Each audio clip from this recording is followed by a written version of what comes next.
pouvez pas savoir l'émotion qui est la mienne de revenir aujourd'hui. Je suis revenue déjà il y a quelques mois, mais c'était dans un contexte différent.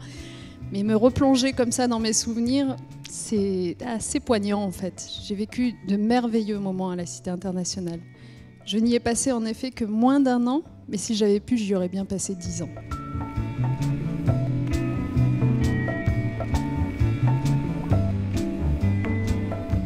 Il y a une idée reçue qui est très partagée, selon laquelle finalement on serait dans une histoire linéaire du progrès. De toute façon, la société va vers davantage d'égalité entre les hommes et les femmes, et si vous la laissez faire, ça va se faire naturellement.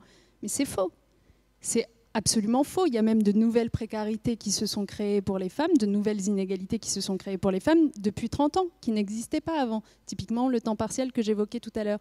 Donc, je l'affirme, parfois, il faut que les pouvoirs publics, les responsables politiques, sachent forcer la main d'une certaine façon. C'est tout l'intérêt de textes de loi sur la parité en politique pour l'imposer, puisqu'elle ne se fait pas naturellement malgré le droit d'éligibilité des femmes acquis à 70 ans.